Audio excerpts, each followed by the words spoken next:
All right, y'all. All right, y'all. We're going to try this mic for this review. I'm pretty sure it's recording. I see the light. So hopefully it catches it. All right. But hey, what's up? Your girl G here. How you doing? Appreciate you for tuning in. I, suddenly got a boost of energy. So I'm going to try to hurry up and try to knock out this review for Love and Marriage Huntsville so I can watch Married to Medicine. It just feels like the days are just running into each other here lately. A lot of it has to do with mental exhaustion, with what the is going out in the world right now.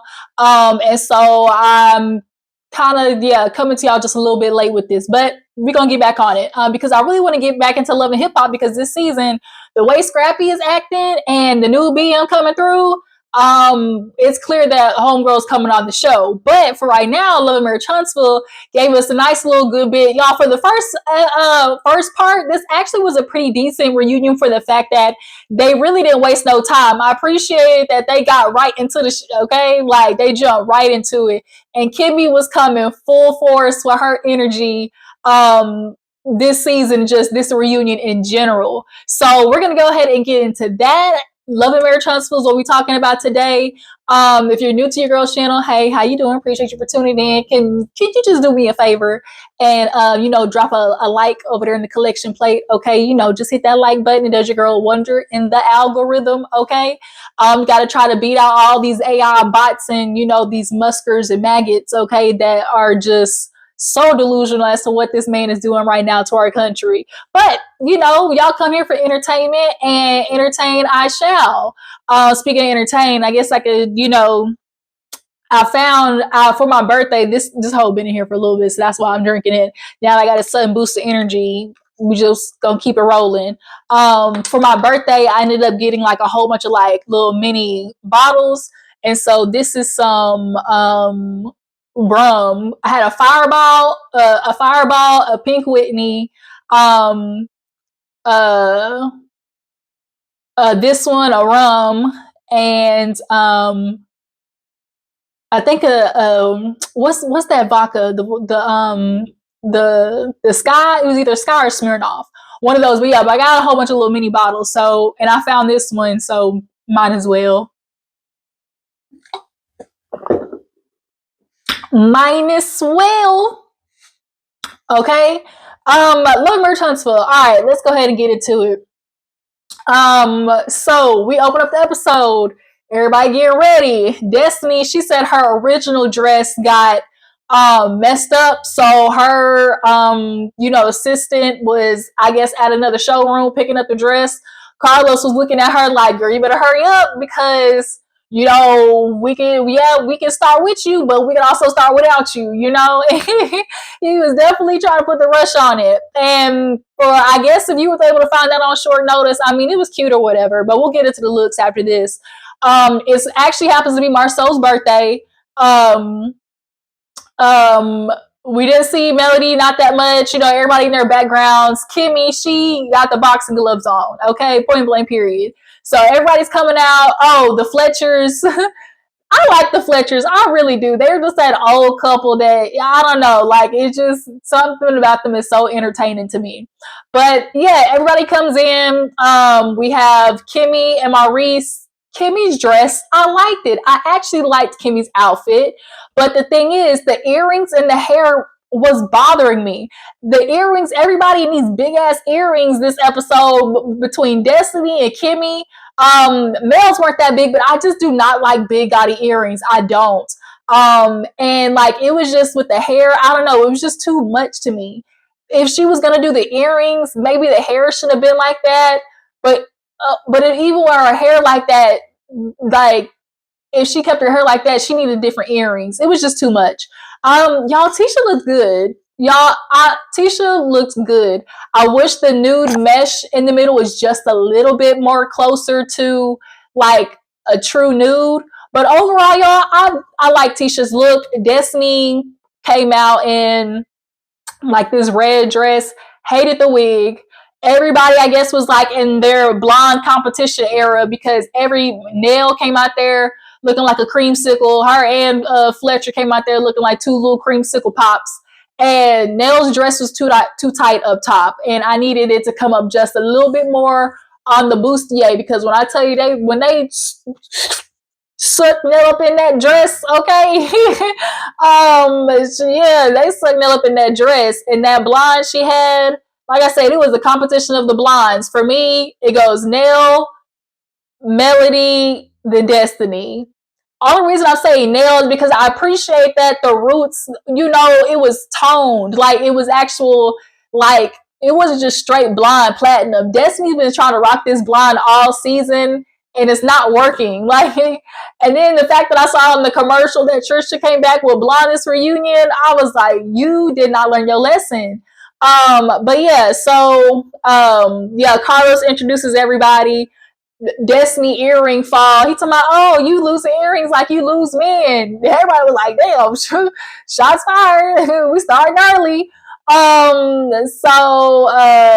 Yeah, she comes in, sits down Martell with his tight ass medium suits.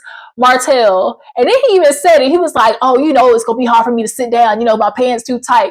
Why the f do you keep wearing these tight ass clothes? Like, I liked the suit that he had on, but damn, nigga, like, the suits don't need to be that tight where you can barely lift your arms up. If you can barely sit down, that's a problem.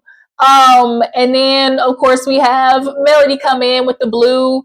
I mean, a bob. You can never go wrong with a bob. Once again, it was the platinum blondes. It was whatever. It's not my favorite. My favorite of Melody's reunion looks when she did that all, like, give it all Beyonce silver one. That's probably my favorite look that Mel's done. But yeah, so let's go ahead and get into it. So of course they introduced everybody. Carlos was like, there's a little energy on stage right now. And Kimmy basically is like, look, we done been through this before. We already know what's up. We've all seen what people had to say to us and behind us. Kimmy is with the shits. She's letting me know early that, like, she came for business, okay? But Kimmy, we're gonna have to get into you, Miss Ma'am, just a little bit, just a touch. So, yeah, and so Carlos was like, Melody, and she was like, yep, I wore blue to be clear, black, white, no in between, no gray. And then we get to, obviously, Martell. Martell, how you doing? How's life? It's good. Just being a good dad. And Carlos was like, what about a good man? He's like, yeah, a good man. Like, Martell, your track record doesn't say so. So of course we get into, the first footages, they kind of really did almost like a way back to the beginning. And it makes sense now because we obviously know, you guys, now that Melody has finally said goodbye to Love and Marriage Huntsville. She announced her departure from the show. So yeah, this season definitely, Mel was giving I'm gonna be petty on my way out, and I forgot with Destiny, when Carla said, hey Destiny, how are you feeling? What's up with life? And he was like, how do you feel being at the reunion? She was like, you're welcome. Like, I mean, Destiny gave us a little something. Destiny had to, go through a little bit of trauma, a little bit of torture, dealing with her man's, being with her best friend. So, it was a symbiotic relationship. Destiny, you needed the check, and Carlos, you needed the content. Okay, it seemed like a fair trade to me. But nonetheless, yeah, we get into Carlos really definitely was kind of, putting the knife in and twisting with Martell, with the way he was speaking. He's like, from the beginning, to the power couples, to Martell going out on his own, to Marceau and Tisha being the power couple, like, who's on top? Mainly me. I was like, what the hell? And then they did the package, and then you see, obviously, we're the Holts. We built the businesses from that to, going from Melody Holt to Melody Cherie Rogers, and, Skull on the up and up, building all these, buildings and homes and stuff like that. And so Carlos was like, Martell, how you feel watching that back? He's like, yeah, I feel like, boy, when I tell you Maurice and Kimmy hit him with the quickest, he gonna cry in the car. He finna cry. That's what's finna happen. Martell's like, damn. Yes, Martell, we know that you look back on your life and think, damn, I effed up. If only I could keep what a minute say, if only you could keep your penis in the house, okay? Yeah, Martel really never believed he thought he was gonna get. That's what happens with a lot of men when they be so shocked and surprised. They when a lot of them be surprised their wife just up and left one day. It's because they thought she would always be there. Martel felt so secure in the fact that Melody was gonna always be there. And now when that shit happens and a woman finally hits you with that I'm filing for a divorce, yeah, got that nigga in some whiplash, okay? And so Melody, she gets asked, what do you think about it? And she was like, I'm not looking back on that, seeing sad moments the way I'm looking at it. I'm seeing a moment of, overcoming, revival, because for Melody, she saw it as the moment she got her independence back. She literally had a name change ceremony, so what Martell was looking at and experiencing was not what Melody was looking at and experiencing. So, of course, it's time to get into the nitty gritty of, what's happening between Marceau and Martel. And in the package, Maurice kind of came to Martel and was like, do you think because of Skull? He's like, I think after things with Skull, that's what really messed things up between y'all. And so Carlos, asked Martel at the moment, like, what is it? Do you root for Tisha and Marceau, as a power couple or whatever? And basically the nigga was like, I don't root for him, but like, I don't not root for him. And so everybody was kind of like, what? Because he was like, do you want like Tisha and Marceau to be successful or whatever? And Martel really just could not, like, you see, but they say a double-minded man is confused in his ways or something like that. Is unstable. That's what it was. A double-minded man is confused in his ways. And Martel can't even sit in the fact that he don't even like Marceau.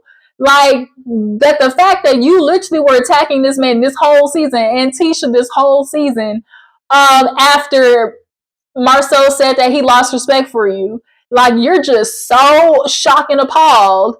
How dare you lose respect for me? That it had you literally just, because at the end, he was emptying the clip at the end of the season, okay? So, yeah, Martel is like, well, I ain't rooting for him, but I'm also, not rooting for him. So I was like, the fuck? And so now Kimmy's asking questions like, why would we not be rooting for each other? And he was like, because, man, Martel gets, man, all this stuff, all the phoniness, the fakeness, the talking behind people. And Tisha finally was like, it's so funny that you saying this, Martel, but it's really just a mirror because that's all the shit that you've done to us. And it's always so funny how Martel can conveniently remember what he feels like everybody did to him. But anytime we start trying to get into the details of what he did to somebody, he don't never like, he's looking for other people to explain his actions. And that's what we literally saw with Carlos trying to get out of him what he did to Melody this season. Like, the fact that we had to literally try to get Martel to stop trying to make everybody else, like, try to read in between the lines of this. Like, this is black and white. Martel, you did it. Like, you did it. And so you're sitting here trying to, like, we'll get to it. So, Martel feels like, Carlos asked was like, do you feel like you're still harboring feelings from, Marceau making jokes on your marriage back in the day? He was like, yeah, like I just told him, just like leave me alone, and it's like, I'm actually with Marceau on this one.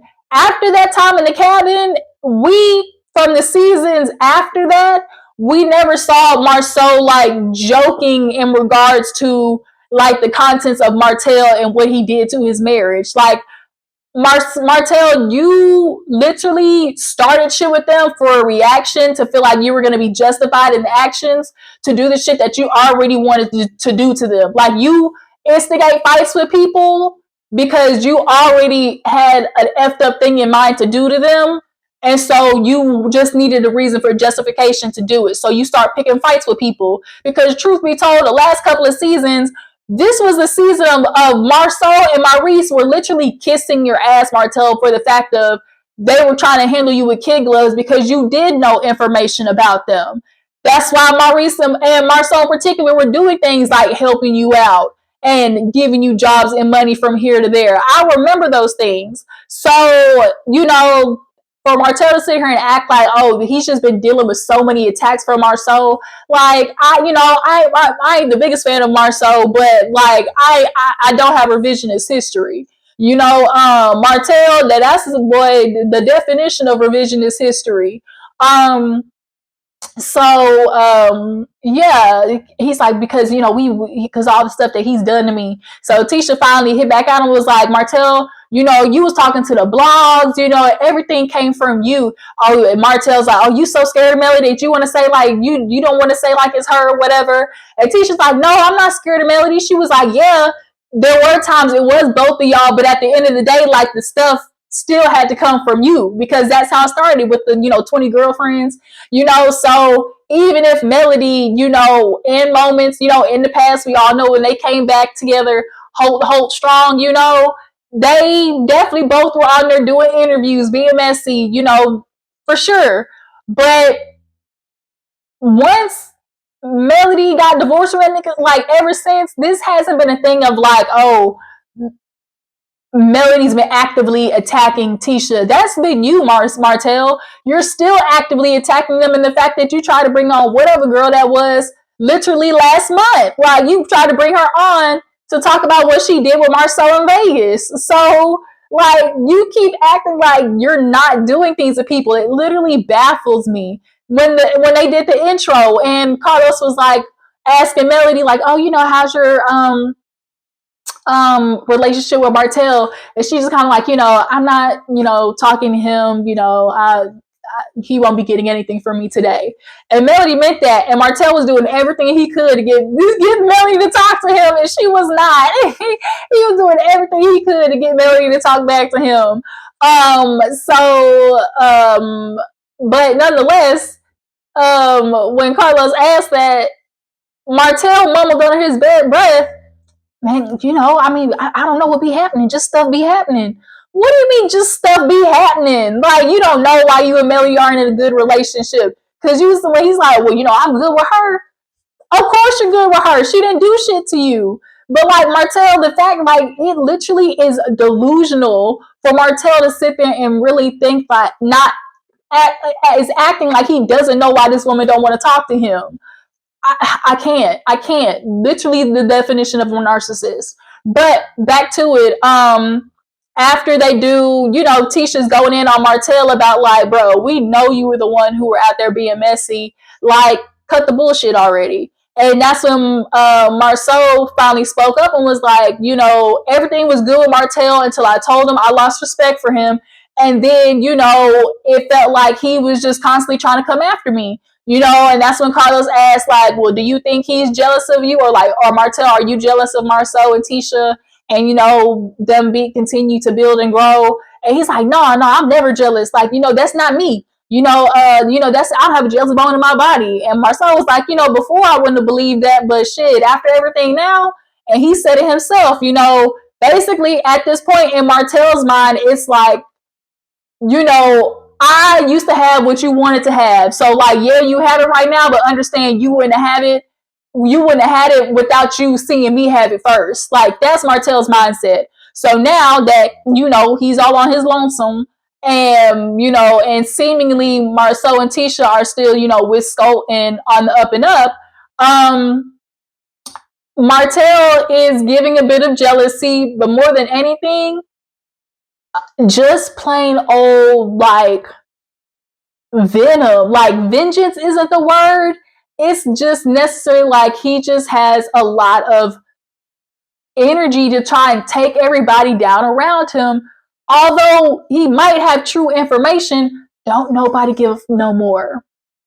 And don't nobody give a damn, because we know Marceau and Tisha had their struggle behind the scene, and we know what their struggles was. We know they almost didn't make it. They finally said it, on a couple episodes this season.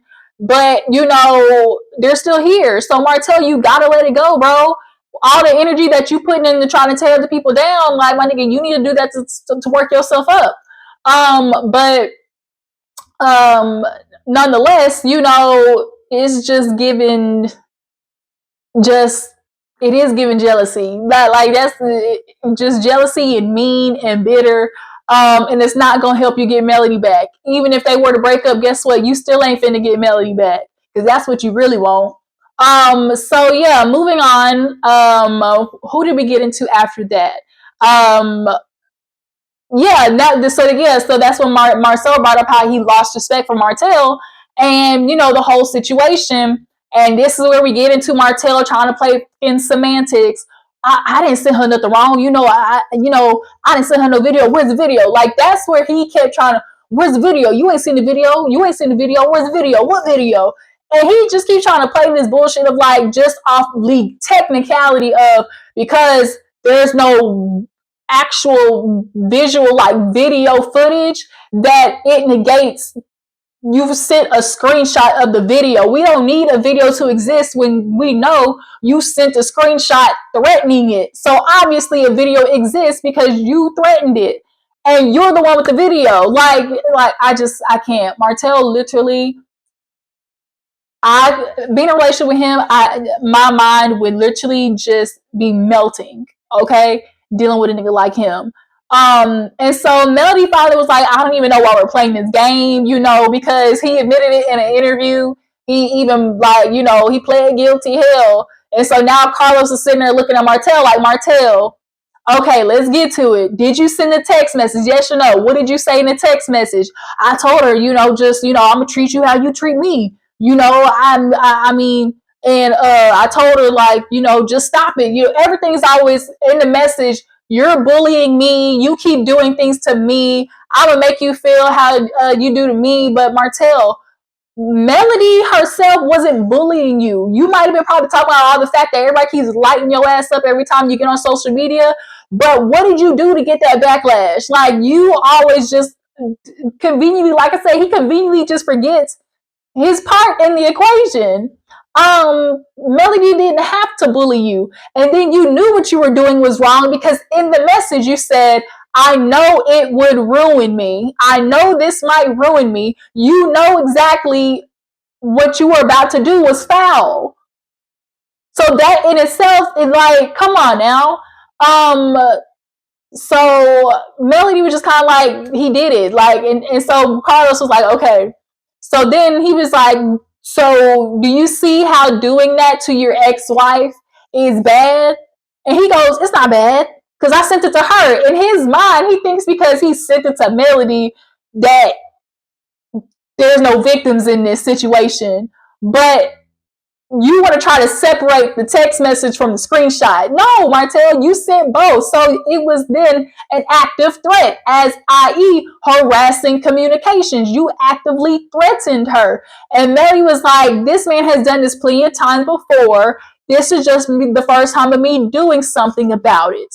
So Martel constantly has just gone after Melody. We've seen that man talk shit about her on live with the kids in the car when he came in the house and was trying to be, Melody, when she was threatening to light the place up or whatever with the gasoline and stuff, like antagonize her with that. Like, Martel, we got footage, okay, of what you've done to this woman. But nonetheless, everybody has known what Martel has been doing to Melody and hasn't really done anything about it until now. So Marcel, yeah, it's like sort of kind of kudos to you for finally trying to be like, Martel, I got daughters, and then to see if you would do this to your own wife, like, and then the fact that Marcel admitted that this was something that they had known about was trying to be done. So Martel was trying to get somebody else to leak it. And that's what Ariane said. Ariane said that on a live because she said she did not feel comfortable doing it. She's like, yeah, she on live said Martel was trying to get me to do it. But because Ariane didn't do it, I'm glad she at least wasn't dumb in that regards. He tried to find other people, and then Marcel and Tisha heard about it, but they didn't know it was true. And then Marcel said he spoke to Melody, and Melody was, co-signed, yeah, that he threatened me with that. And that's when Marcel realized, okay, it's true. So now from that point on, he's like, basically like, Martel, hey, this is where I get off the boat, my brother, okay?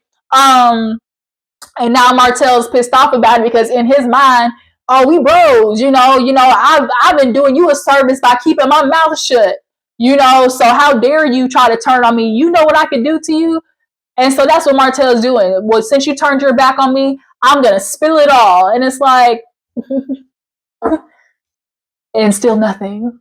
And still nothing. From there, trying to think, did I miss anything? From there, yeah, Martel was not trying to admit it. And then when Carlos got down to it, he kept trying to say, well, ask Melody if it's true. And it's like, nigga, we asking you. What the f we need to ask Melody for? We're asking you. He never wanted to just say, like, why is Melody having to, because you said, I'm tired of, people putting the narrative out there, like, let's make it facts. And so when Carlos was like, okay, let me get to you for the facts, you keep trying to put it off on other people. That's what you did last time with that goddamn manila folder. You said, prove it, Melody. Or like, I got proof. And then you come out with a folder and then tell Melody to read the paper. No, nigga, this is your proof. Like, what? Martel literally just had me rolling my eyes this whole reunion. So then, yeah, that's when Kimmy was looking at him like, she don't have to say nothing, right? Melly she was not talking to that man, and it was pissing him off. That's all that was. And he finally was like, how dare you, Melly? Like, you're just so pathetic. Like, you're just so pathetic. Like, what did she do to you, Martel, once again? Because she didn't say what you wanted her to say? Like, because she didn't prove what you did? Like, she didn't prove it for you? I can't. So we finally move on to Kimmy and Maurice's segment. All right, I'm back. Sorry, y'all. Moving on to Kimmy and Maurice segment. Really quick, I ended up I'm watching this in parts and kind of reviewing it after. So really fast, Martel, what I'm gonna need you to stop doing is playing semantics. When I tell you behind when they went to backstage during their break and they was asking Martel, so you're guilty, right? You pled guilty? Well, no, I ain't guilty because the other judges, they ain't seen it. But you're guilty right now though. Like, you pled guilty. No, I don't really know how to explain it.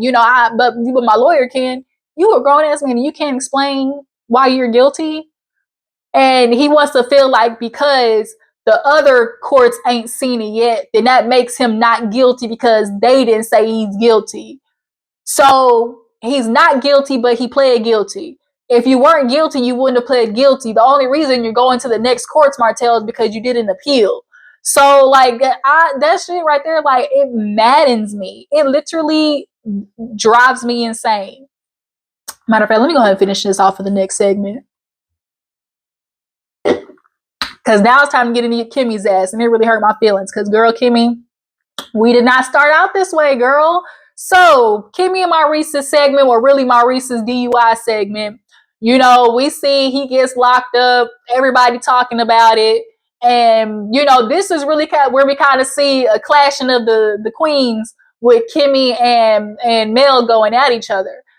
Because, she came through being messy, talking about the lipstick on the shirt, Maurice getting arrested. Maurice keeps trying to play this game of, oh, Melody, came through destroying my character. It feels, he basically said it was like, this was just really a moment to see how people, were going to act behind my back, just seeing how the way people were talking about me was very eye-opening, very telling. People revealed themselves.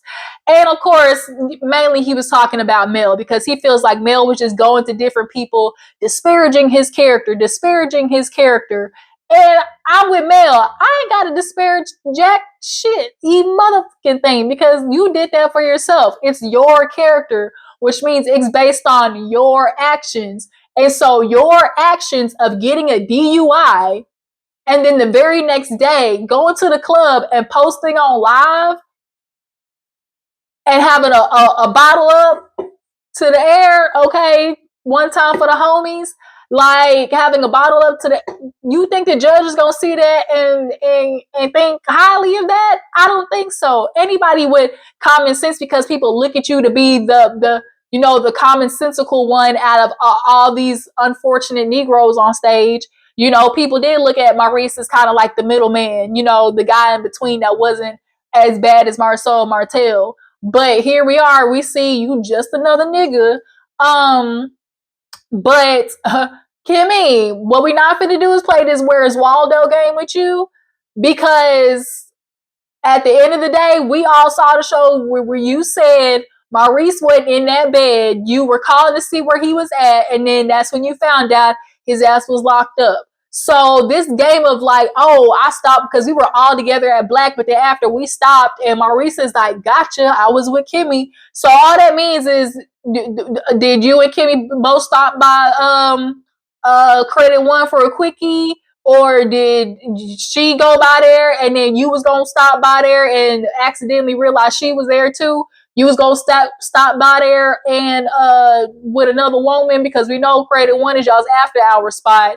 And then that plan got blew up because Kimmy ended up getting there. You didn't realize Kimmy was picking up some papers, because that's what's happening in my mind. Maybe Maurice, this is how I played the story in my head. Basically, they both left. Kimmy realized she needed some papers. But Maurice, because that's his hookup spot, that's where their little cheat spot is. He was already telling his little yeah to meet him at Credit.1. But little did he know, Kimmy forgot some papers at work and you had to go pick them up. So that blew up his spot. And so he sees Kimmy, was like, hey, Kimmy, what you doing here? What's up? And she's like, I had to get some papers. He was like, for real? Me too. And then he's like, I'll meet you when we get home. Well, Kimmy makes it home, but wait a minute, your ass don't. So that's what Carlos had to basically ask between playing this game of cat and mouse with Kimmy and Maurice. So where were you between the hours of 4 a.m. to 12 p.m. when Kimmy found out you got arrested? Where were you? But now he wants to play, well, you're just going to have to find that out next year, And so, of course, we got to get into the question. Carlos just straight up, as Kimmy, after Kimmy got tired of the bullshit she was like, speculation. You like, let's stop it. These lines of questions you're trying to get at or hint at that Maurice is cheating. That's what we all know Carlos was doing. And Kimmy, I appreciate the straightforwardness. She was like, cut the bullshit. Okay, we get it. She basically was like Carlos, so then just straight up asked, well, do you think Maurice is cheating on you? And she was like, no, I don't. But that's not to say that I don't think it's possible. I'm not one of these women that, I think that, oh, it's never going to be me. It's never going to be me. Yeah, we know that. This is why this conversation is so just like redundant, because all these men have had their gotcha moments already. We already know Martel cheating because, hell, there's a whole baby. We already know Marceau was cheating because, hell, he was with Martel and his big refrigerator bike ended up on the shade room. That was his back in his ears. Trust, okay?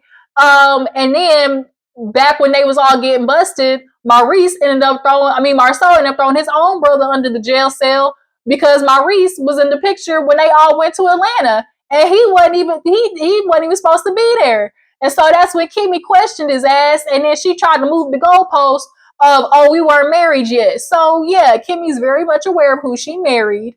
And she's like, Tisha, at this point, until it's literally right in my face, bitch, I'm Ray Charles to the bullshit, okay?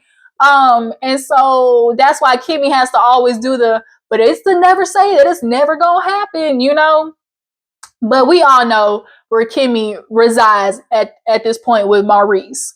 What else happened in that Kimmy Melody back and forth? That's when they finally get into like the whole lipstick thing, Melody going around talking about it. Maurice keep trying to be like, oh, Melody watching you disparaged by character. And it's like, she's like, all I did was give an opinion, bitch. Like, I was just talking about it like everybody else be talking about stuff. And so Kimmy, when I tell you Kimmy was on fire, Kimmy said, well, bitch, I didn't say, they be talking about how you had a bad butt job, but I don't be like bringing that up on here like as a topic of conversation. Here's the thing. Was Melody being messy when she brought it up? Yes. Was it more of a, like Melody said, like a key thing versus like, oh, I actually think this? And that's why, that's why I fell in love with Kimmy, because she is straight to the point. She's like, that's why I just flat out asked Melody, do you think Maurice is cheating? Do you feel like you have something that, solidifies him cheating on me? Like, because let's stop, trying to play these little, like side games of like trying to a Pictionary, trying to paint this picture. Like, bitch, I see clearly. I know what you're trying to say. So, yeah, Kimmy did kind of do that with Mel, but Mel, when she announced her leaving, she did a live and talked about how she texted Kimmy and was like, girl, I really want to ask about that lipstick shit. They were just, making me ask, and they were all good. So I can see why Kimmy and Mel why Mel in this moment was like, I didn't really care about that. After you said basically, bitch, quit asking, or like stop being messy, Melody was like, I ain't gonna bring it up again. But then Kimmy did get valid and say, she was like, because she was like, it was just a kiki. And Kimmy's like, I get the kikis, I take that shit on the chin. But when I give it back, all hell Melody, we all gotta, come sit in the principal's office. And I mean, there's a little bit of validity to that, because let's keep it real. It definitely was moments of like Melody was going around feeling like, oh, y'all just want to talk about my marriage and stuff, da da da da. And with her kind of having like this EP credit, it's like, and them being the creators of the show, it obviously is going to feel like, oh, we getting called into the principal's office. And they would every year, as Kimmy said, every year we got to come and have a sit down. Okay, Melody, we sorry. Like Kimmy said, I'm tired of this bitch. Like, no, like y'all, but all of y'all are like that in that essence. Y'all all want to dish it, but then don't take it. And Melody really in their regards is just kind of at the point of Melody and Martell really were the crux of majority of the footage of Love and Marriage Huntsville. So now we're really just now getting to, Marceau and Maurice and Kimmy and their story. So, Melody was just doing as a worker does. I'm just asking questions. Shout out to Wanda. And so, what did anything else happen after that? Because this review's getting a little bit long. I'm trying to think. Did I miss anything? After they talked about Maurice, him, he said, I'm just going to shut the fuck up because I got a lawyer and it's an ongoing case. I didn't know he hit a pole, though. I said, not Karen Huger. I did not know he hit a pole until Carlos asked. And then they want to play this game of like, well, whatever public knowledge. Oh, did you get a breathalyzer? I can't say, but, public knowledge. So if it's public knowledge, stop playing the game then. Like, okay, yes, I took a breathalyzer, but like, whatever. They keep trying to play this Where's Waldo bullshit. Like, we dumb. And so, yeah, they basically ended with, I think it was Kimmy and Melody going back and forth, if I'm not mistaken. Hold on, let me see. All right, yeah, the end of the episode was basically Kimmy and Mel and their face off. Now, I did see really quick, Carlos asked Melody if she found out that Maurice was cheating on Kimmy, would she tell her? And she said probably not. Like, I mean, at the end of the day, I'm cool with Kimmy. Like, I think she's a good person. Like, we friends. But, like, she's not, like, my friend, And truth be told, I mean, that's kind of fair. Like, Melody being like, take that away from me. Like, what you telling me for? Like, tell them. Kimmy did say, well, I would want to let you know, like, if you know something, tell me. Like, I would much rather you come to me than do this little bull that you do with going around with the little underhanded comments. I mean, we do know Mel's good for a little shady comment, and that's definitely stuff that she knows how to, do the implications, and that's what a lot of what was pissing Kimmy off this season, because she's just one of the people like, bitch, put it on the table, all right, but yeah, I want to ask y'all a question. Do y'all think Melody, if Melody ever found out anything about Maurice, owes Kimmy, telling Kimmy that Maurice is, slinging that dick around town? Do y'all feel like she would owe Kimmy that? Are they like friends enough for her to feel obligated enough to tell Kimmy that? Because I mean, Kimmy's kind of said in the past that like they close, like they friends, but they not like close friends, like, so Melody's only following suit, truth be told. But yeah, that was really it, you guys. It just ended with Kimmy and Melody. And so next week we're gonna see Nell and Sunny, they little segments and stuff like that. So y'all drop down in the comments. So what you feel about part 1 of the reunion. You guys see maybe what, had Melody ready to leave. Carlos Productions is looking a little slim pickings over there, Carlos King. Do you guys feel like Martell is always gonna stay in denial about what he did to Melody in the RP case? And yeah, y'all make sure to follow my Instagram and Twitter. I'll catch y'all hoes later. Deuces.